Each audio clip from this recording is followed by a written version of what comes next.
Hola, hola, hola, ¿cómo están? ¿Todo bien?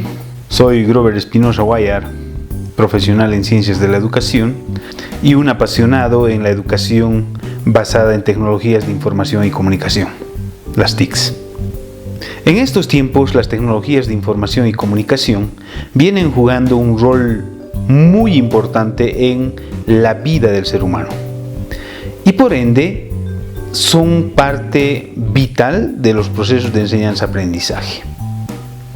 Hoy mismo se tiene una realidad muy cuestionada, una realidad saturada, una realidad algo caótica.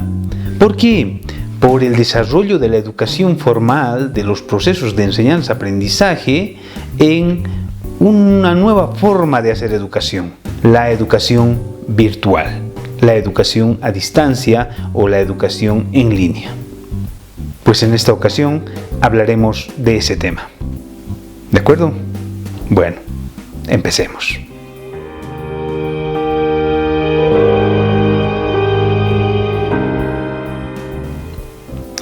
Para ir contextualizando, la realidad actual ha hecho que los educadores, que las instituciones educativas responsables de los procesos de enseñanza-aprendizaje inicien una nueva forma de desarrollar procesos de enseñanza-aprendizaje, una nueva forma de hacer educación. Y esto ha ocasionado ciertas consecuencias en los educadores. Existe cierta presión, cierta polémica, ciertas incertidumbres con intentar llevar adelante este proceso de la manera más normal posible. Y naturalmente, al ser un proceso novedoso, pues existe una serie de insatisfacciones de los educadores, de las autoridades, de los estudiantes, de los padres de familia. Por ende, ha generado ciertas consecuencias.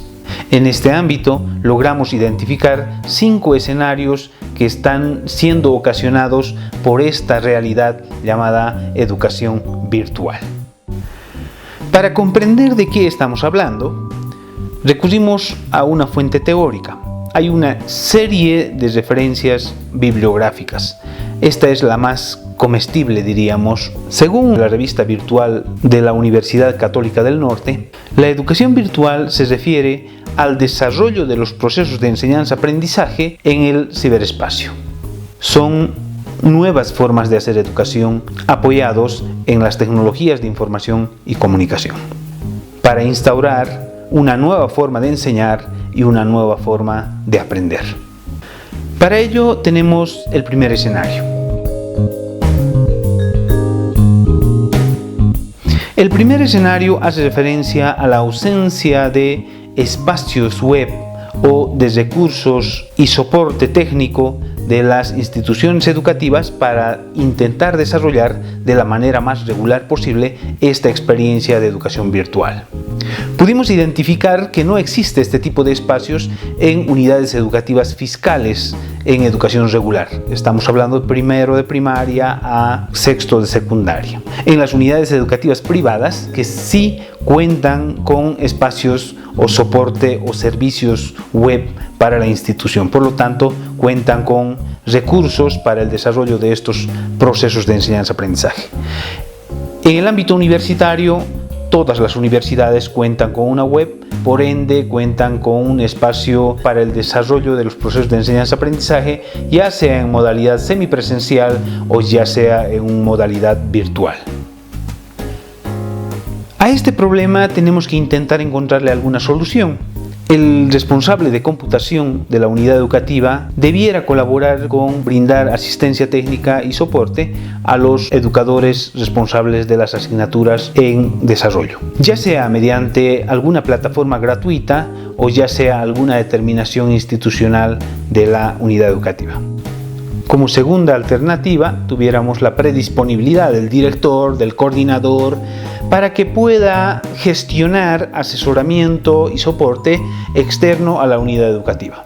¿Para qué? Para que los educadores puedan recibir cierta asistencia y regularizar estos procesos de enseñanza-aprendizaje. Entonces, con estos comentarios ingresamos al segundo escenario. El segundo escenario sería el uso indiscriminado de WhatsApp. Al identificar que la unidad educativa no cuenta con este tipo de servicios, con este tipo de soporte, pues los educadores han decidido por cuenta propia o en algunos casos de manera institucional utilizar la mensajería de WhatsApp para intentar desarrollar o sobrellevar esta nueva experiencia. Aclarando que WhatsApp no es una herramienta diseñada con propósito educativo, es una aplicación con finalidad comunicacional. Entonces, vale decir, WhatsApp soporta mensaje de texto, imagen, sonido y video, pero aquello no garantiza que se pueda desarrollar procesos de enseñanza-aprendizaje con normalidad. Si WhatsApp termina siendo la única herramienta accesible, pues debemos considerar un par de cuestionantes en esta realidad. Primero, debemos hacer apertura de un grupo específico para la dosificación de información, donde no haya participación descontrolada de los padres de familia, de los estudiantes, ya que estos tergiversarían la intencionalidad educativa. Segundo punto. El material que se vaya a dosificar debe ser puntual, sencillo, claro y con guías de aprendizaje, grillas o instrucciones muy puntuales para el desarrollo de la actividad. También se debe considerar la realidad social, la realidad económica, que es una determinante para el uso de WhatsApp. Si los estudiantes no cuentan con estos servicios o con estas condiciones favorables, pues debemos suspender el uso de WhatsApp como escenario de intercambio de información o desarrollo de procesos de enseñanza-aprendizaje.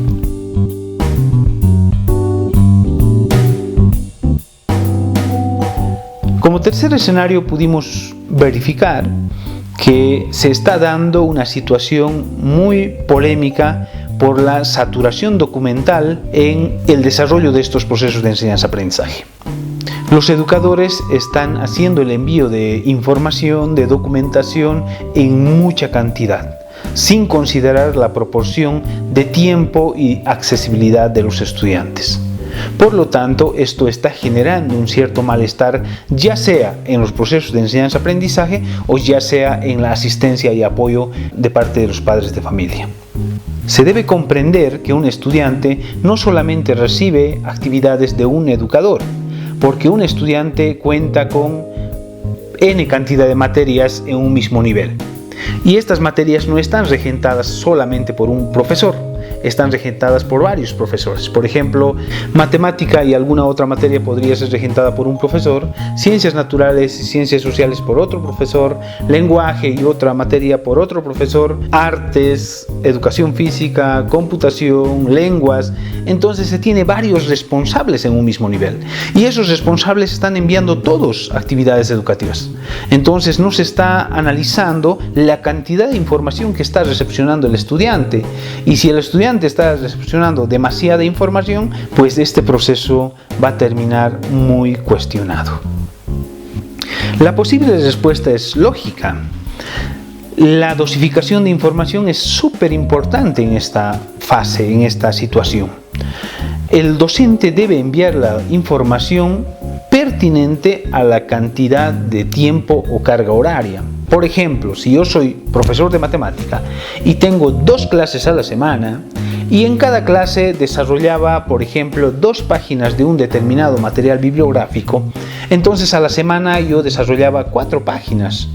Entonces estas 4 páginas deben ser elaboradas, organizadas, dosificadas de manera coherente, que el estudiante pueda comprender la temática y cumplir con las actividades de tareas que yo voy a plantear. No tengo por qué ampliar más esta cantidad de información. Y esta información debe ser puntual, debe ser preciso, debe ser claro. ¿Bajo qué preguntas? Bajo 5 preguntas. ¿Qué? El tema. ¿Para qué? El objetivo. ¿Por qué? La justificación. ¿Cuándo? El tiempo. Y cómo, las instrucciones. Entonces, si organizamos nuestra guía de aprendizaje, nuestra grilla o las instrucciones completas en base a estas preguntitas, vamos a permitir que el estudiante pueda comprender lo que estamos pidiendo y pueda cumplir de manera satisfactoria.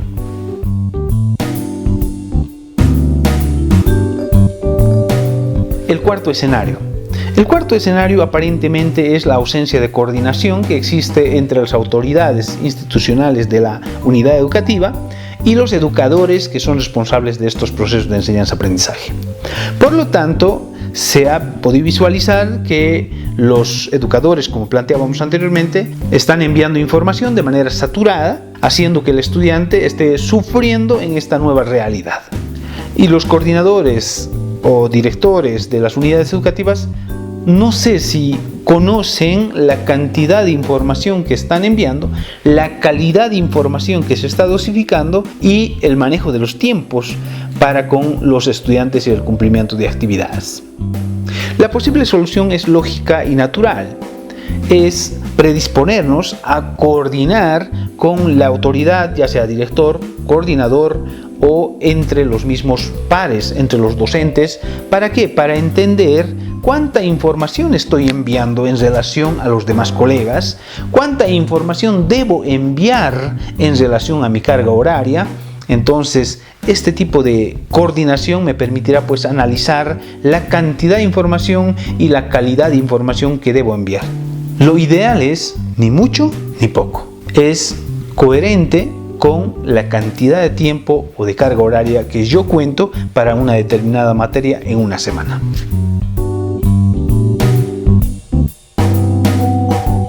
El quinto escenario sería la limitada capacitación o la limitada capacidad de los educadores, de los profesores, para desarrollar esta nueva forma de hacer educación. Si bien se tiene una serie de dificultades comentadas anteriormente, en este escenario pudimos identificar varios puntos de debilidad. El primero es la resistencia de parte del educador, de parte del profesor, a adaptarse a esta nueva realidad, a esta nueva exigencia, a esta nueva forma de hacer educación. Otra limitación que pudimos visualizar es la ausencia de adaptación de planes de la presencialidad para un escenario no presencial o virtual.